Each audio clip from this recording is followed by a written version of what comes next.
Baik, bismillah. Assalamualaikum warahmatullahi wabarakatuh.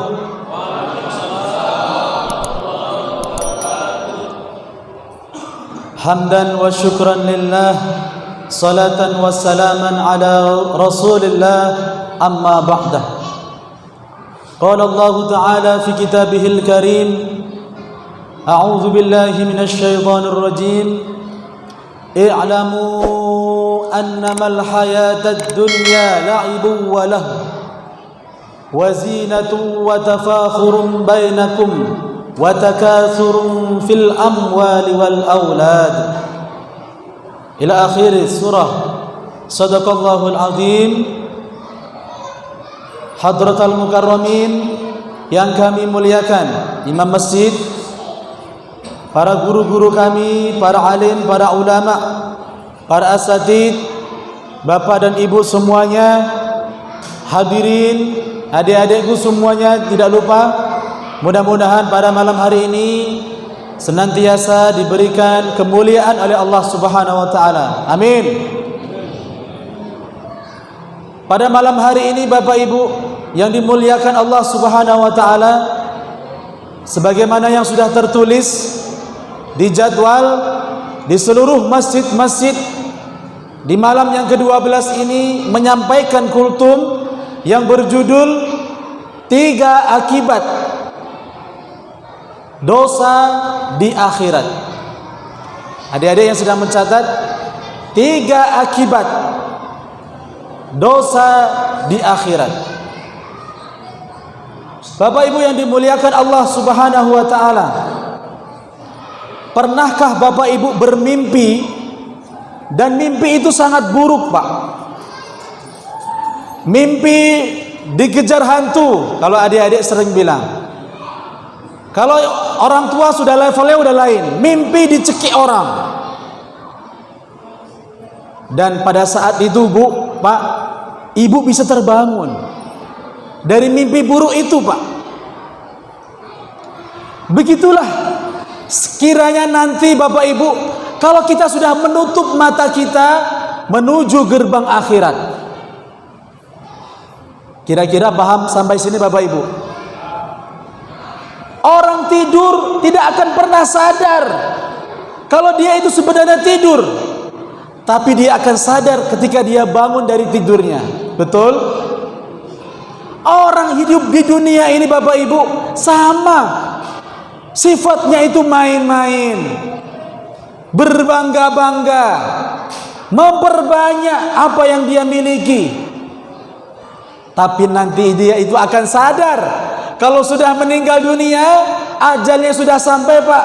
Dia akan sadar, matanya baru terbuka. Oh, ternyata aku sudah ada di akhirat. Aku kemarin cuma main-main. Tapi permainan itu Bapak Ibu beda dari mimpi buruk sama permainan yang akan kita jalani nanti di akhirat. Maka setidaknya ada 3 akibat yang kita akan alami dan jalani sebagai manusia yang akan terbangun dari mimpi buruk yang selama ini kita jalani ini, Pak. Pertama, Bapak Ibu yang dimuliakan Allah Subhanahu wa taala, ketika manusia itu sudah tutup matanya, Pak, dia akan melihat ruhnya. Dia akan melihat jasadnya, mohon maaf, terbaring kaku. Ruhnya sudah dicabut sama malaikat. Dia melihat ke atas. Baru dia tersadar. Yang pertama yang dia alami, dia adalah akan merasakan kerugian dan penyesalan yang tidak akan pernah dia rasakan oleh makhluk-makhluk lain, Pak, kecuali itu manusia. Ayo adik-adik yang sedang menyimak, kerugian, Pak.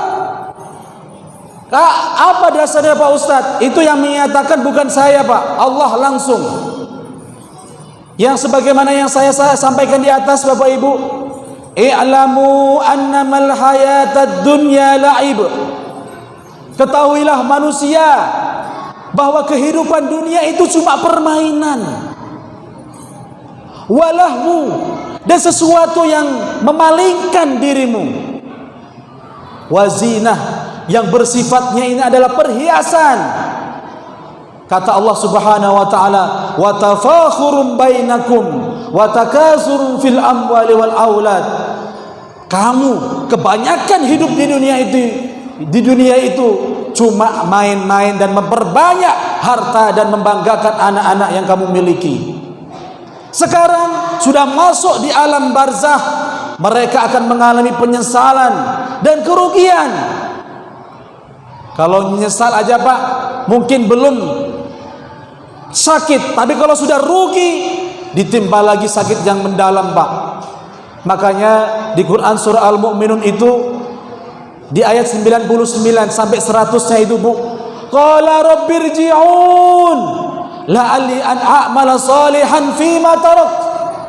Penyesalan orang-orang yang sudah menutup matanya dan terbuka di alam akhirat yang pertama itu, ternyata dia pengen hidup di dunia Pak, pengen hidup lagi, pengen berbuat amal-amal yang banyak yang pernah dia tinggalkannya. Hari ini Bapak belum merasakan Pak betapa indahnya duduk di saf pertama. Hari ini belum bisa kita rasakan, pahit-pahit dulu Pak. Bu, hari ini Ibu sampai di masjid ini suatu kebanggaan yang tidak bisa dikalahkan oleh siapapun. Walaupun di luar sana Bapak Ibu melihat orang-orang yang gemerlap hartanya, mobilnya, kekayaannya luar biasa, tapi apa gunanya Bu kalau tidak pernah menunjukkan kakinya di masjid? Maka itu akan menjadi sebuah penyesalan yang rugi, serugi-ruginya Pak. Saya singkat, ini yang pertama Bapak Ibu. Akibat yang pertama yang akan dialami oleh manusia di akhirat itu adalah kerugian dan penyesalan yang mendalam yang tidak pernah dirasakan oleh makhluk-makhluk yang lain. Yang kedua Bapak Ibu yang dimuliakan Allah, manusia bukan hanya sekedar mengalami nyesal dan kerugian, ternyata manusia akan mengalami hisab yang sangat teliti dan detail. Kalau Bapak Ibu bisa bayangkan Pak, di pintu imigrasi saja Pak, kawan saya pernah membawa handphone yang isinya tentang jihad. Ini saya sampaikan Pak, padahal dia juga penampilannya biasa aja. Ketika mau di Singapura Pak, hanya satu video saja itu 1 jam lebih diinterogasi oleh petugas.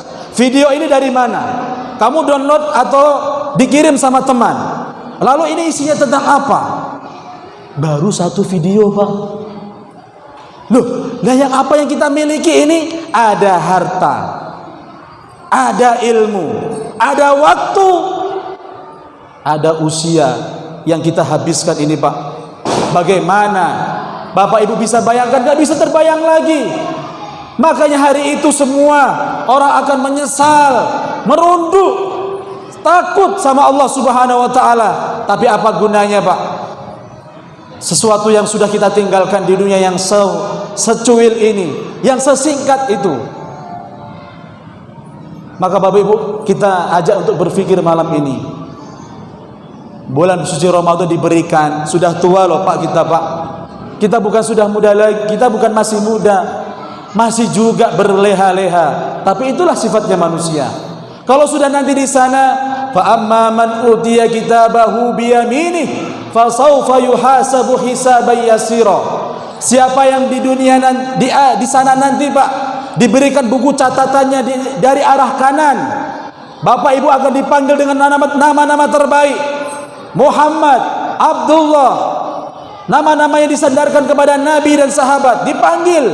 Ketika dikasih buku catatan, pakai tangan yang sebelah kanan Pak, fasaufa yuhasabu hisaban yasira. Bapak akan memperoleh hisab yang sangat mudah. Enggak kayak yang tadi, 1 video saja sampai berjam-jam. Kalau Bapak Ibu rajin sholat, rajin beribadah, meninggalkan kegemerlapan dunia yang begitu mengganggu ini Pak. Setiap Allah panggil, Bapak datang.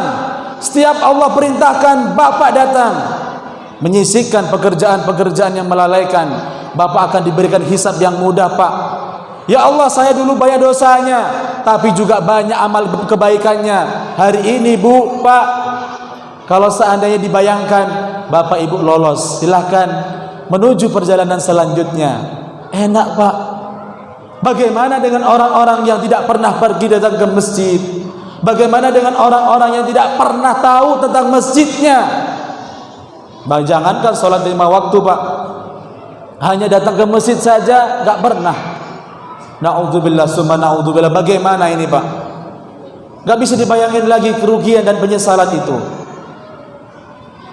Dan ada juga, ini saya singkat, bagaimana dengan cerita orang-orang yang diberi catatan pakai sebelah kiri, ada yang diberi pakai punggungnya Bapak Ibu.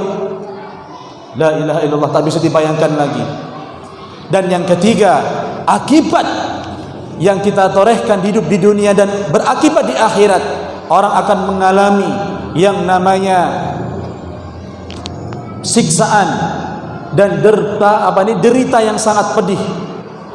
Orang akan dibagi dua, sa'idun finnar, sa'idun fil jannah wa saqiyun finnar.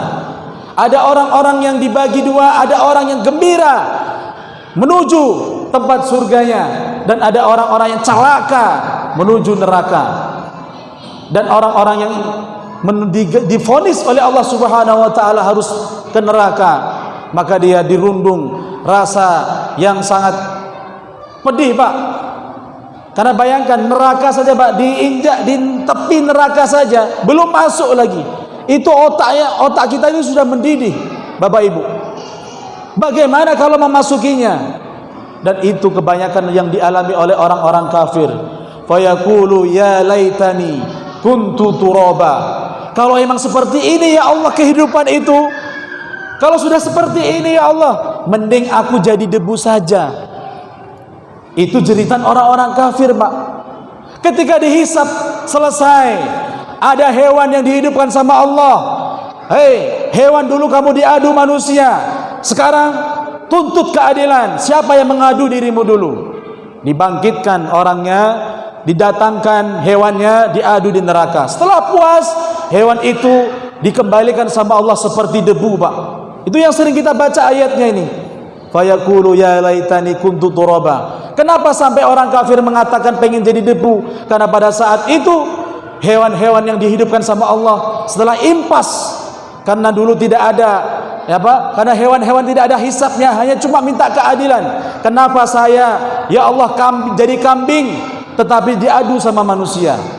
Kenapa ya Allah saya jadi ayam? Ayam gak bersalah, diadu sama manusia. Maka hewan-hewan yang pernah diadu dikembalikan sama Allah, ditiup. Dan orang-orang kafir menyaksikan Bapak Ibu dan mengatakan ya laitani kuntu turaba. Celakalah aku, maka sebaik-baik aku pengen jadi debu seperti mereka, tidak dihisap dan tidak diazab sama Allah dengan siksaan yang pedih. Maka Bapak Ibu yang dimuliakan Allah, kesimpulan pada kultum pada malam hari ini, kita kembalikan ke diri masing-masing. Saya yang berbicara, ibu yang mendengarkan, kita kembalikan. Ayo, kita punya apa hari ini? Pak Ustadz, kan kami sudah tahu bahwa yang kita bawa nanti adalah amal. Iya, amal apa yang ibu sudah siapkan? Itu maksud saya. Sholatnya udah rajin atau belum? Kalau sholat kita sudah masih berantakan, ayo kita rajin. Infaknya sudah rutin atau belum? Kalau infaknya belum bisa rutin, ayo kita gali lagi infak yang lain. Amal ibadah apa yang kita bisa banggakan di hadapan Allah Bapak Ibu? Itu jawabannya ada di hati kita masing-masing. Maka jangan sampai dari 3 akibat ini, dari ceramah ini kita akan dapatin nanti. Ya, jangan sampai Pak. Maka mohon maaf atas segala kekeliruan yang kami sampaikan. Kami hanya manusia biasa menyampaikan ini berdasarkan dengan Al-Quran dan Sunnah.